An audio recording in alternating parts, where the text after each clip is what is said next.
میں جانتا ہوں کہ اگر میں مسجد میں جاؤں عصر یا عشاء کی فرض نماز ادا کرنے کے لیے، اور جب میں جماعت میں شمولیت کروں تو جماعت کی وہ آخری رکعت ہو، تو پھر جماعت ہونے کے بعد میں باقی کی نماز کیسے ادا کروں گا؟ اتنا لمبا سوال لکھا جائے، اس کی بجائے آپ لکھتے ہیں کہ میں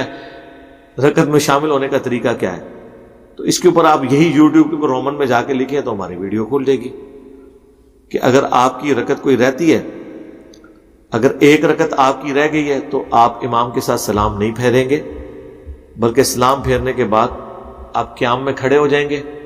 اور اپنی ایک رکعت کو پورا کریں گے۔ اس میں دونوں طریقے سے درست ہے۔ اگر آپ چاہیں تو صرف سورۃ الفاتحہ پڑھ لیں، وہ بھی کافی ہے، اور اگر آپ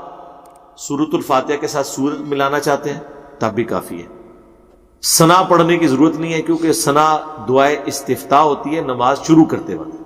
تو آپ کی نماز تو 3 رکعتیں پہلے شروع ہو چکی ہوئی ہے، اس وقت اگر آپ نے ثنا نہیں پڑھی تو ابھی ثنا پڑھنے کی ضرورت کوئی نہیں ہے، لیکن پڑھنا چاہتے ہیں تو وہ بھی پڑھ لیں، کوئی فرق نہیں پڑتا۔ مسئلہ ہوتا ہے مغرب کی نماز میں ایک شخص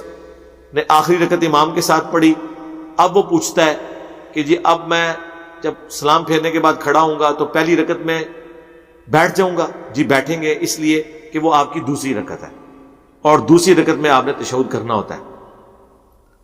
دوسری میں بھی آپ بیٹھیں گے اور پھر تیسری میں بھی، اور یہ آپ کی نماز ایسی ہوگی جس کی ہر رکعت میں تشہد آ رہا ہوگا،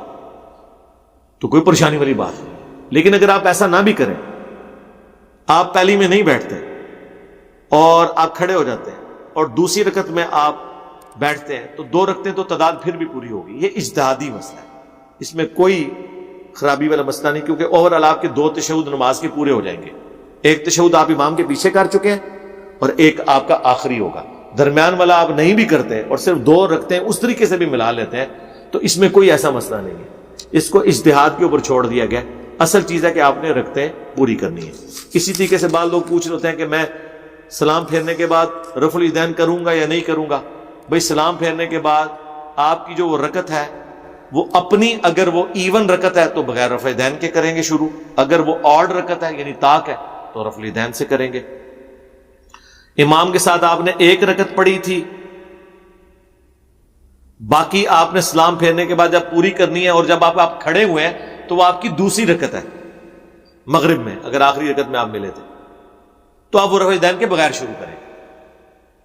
پھر لوگ پوچھتے ہیں کہ میں جی دوسری رکعت میں امام کے ساتھ آ کے ملا ہوں اور وہ میری پہلی ہے، اور جب امام کی تیسری رکعت ہوگی وہ میری دوسری ہوگی، امام تو رفع الیدین سے تیسری رکعت شروع کرے گا، میری دوسری ہے، کیا میں رفع الیدین سے شروع کروں؟ ہاں، اب جب آپ امام کے ساتھ ہیں نا، پھر آپ امام کو فالو کریں گے، اگرچہ آپ کی ایون رکعت ہے، لیکن چونکہ امام رفع الیدین کر رہا ہے آپ اس کو فالو کریں گے۔ اور اگر آپ کہتے ہیں نہیں اس کی کو مجھے پھکی دیں تب مجھے ہضم ہوگا، تو ہم یہ پوچھتے ہیں کہ کیا پہلی رکعت میں تشہد ہوتا ہے؟ نہیں، لیکن اگر امام پہلی رکعت میں تشہد بیٹھے یعنی آپ مغرب کی دوسری رکعت میں ملے، آپ کی وہ پہلی رکعت تھی، امام کی دوسری تھی، تو آپ مجبوراً امام کی وجہ سے پہلی رکعت میں تشہد بیٹھ جاتے ہیں۔ بیٹھتے ہیں کہ نہیں بیٹھتے؟ یہ تو نہیں کہتے میری پہلی ہے میں تو کھلون لگا جائے تو میں تشہد میں کھڑے ہونے کا انتظار کروں گا، نہیں، امام کے پیچھے جب آپ ہوتے ہیں اس وقت ذرا پروٹوکول پھر امام کو اس حوالے سے فالو کرنا ہے، لیکن یہ نہیں فالو کرنا کہ امام رفع الیدین نہیں کر رہا تو آپ نے بھی نہیں کرنا، اے بھی مسئلہ لوگوں نے کاٹ لیا ہے۔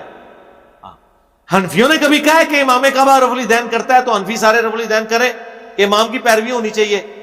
امام کعبہ اونچی آمین کہتے ہیں تو لہذا حنفی سارے اونچی آمین کہیں کیونکہ امام کی پیروی کا حکم ہے۔ ادھر کہتے ہیں نہیں نہیں جی ہم تو اپنے طریقے سے نماز پڑھیں گے، شکر نہ کرتے کہ امام کعبہ کے پیچھے نماز پڑھنے اسی اتنے یہ کمن گے۔ تو میرے بھائی امام کعبہ کو بھی چھوڑے، امام کعبہ کی نماز میں بھی غلطی ہیں، جلسہ استراحت چھوڑ دیا ہوا ہے، پہلی رکعت میں ڈائریکٹ کھڑے ہوتے ہیں، تو میں تو جتنی بار ان کے پیچھے نماز پڑھتا ہوں میں تو بیٹھ کے اٹھتا ہوں، میں نے اللہ کے نبی کی سنت کو دیکھنا ہے کہ امام کعبہ کو دیکھنا ہے۔ اسی طریقے سے امام کعبہ گھٹنے پہلے لگاتا ہے، ہاتھ تو لگا ہی نہیں سکتے اتنے موٹے ہوتے ہیں زیادہ تر، گھٹنے پہلے لگاتے ہیں، لیکن سنت ہے آپ نے پہلے ہاتھ لگانے، تو ہم تو سنت کے مطابق نماز پڑھتے ہیں۔ ان کا وبال ان پہ ہوگا، وہ صحیح بخاری میں 694 نمبر حدیث ہے، اے ابو ہریرہ ان قریب ایسے امام آئیں گے جو تمہیں غلط نمازیں پڑھائیں گے، تم ان کے پیچھے نماز پڑھ لینا، ان کی غلطی کا وبال ان پہ ہوگا، تمہیں نماز کا ثواب مل جائے گا۔ امام رفع الیدین نہیں کر رہا، وہ اپنی غلطی خود بھگتے گا، آپ نے سنت کے مطابق نماز پڑھنی۔ میرا سوال ہے کہ جو غیر مسلم کے چھوٹے بچے ہیں چھوٹی عمر میں مر جاتے ہیں وہ جنت میں جائیں گے یا دوزخ میں؟ انشاءاللہ جنت میں ہی جائیں گے. بس اتنا ہی جواب ہے، باقی ڈاکٹرنگ سمجھانے کی ضرورت نہیں ہے.